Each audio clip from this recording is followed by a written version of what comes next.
Phone બોન આવી જાય છે. હેલો.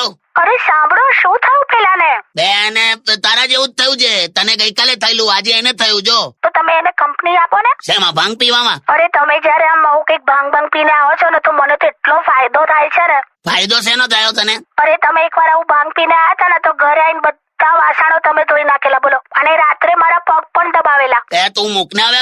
તું આને જો કેવું બધું થાય છે. વે કાકા કોનો ફોન છે? કોઈનો નહીં, તું આમાં ના પડીશ. વે તું ચાલો હવે મૂકી દે. અરે એને તો બહુ થયું લાગે છે, મને આટલું બધું નતું થયું. બે તને પણ થઈ જ ગયેલી એવી હોશિયારી. શું? મેં શું કર્યું? ગઈકાલ તને ફૂલ થઈ ગયેલી ભાંગ, અને ત્યાં શું કર્યું? તું ગઈ બાથરૂમમાં અને નળ પાસે બેઠી, અને તે શું કીધું ખબર છે નળને? શું? બકા કે રડીશ ના, બધું સારું થઈ જશે અમને. નળને બોલતી હતી તું. ના હોય હવે. તું મૂક હવે, મૂક આ ભાનમાં, મૂકી દે હમણાં. વે કેવું લાગે તને? કાકા સાચું કહો, પિક્ચર જોઈએ આપણે, પિક્ચર. તું આ પિક્ચર થી આગળ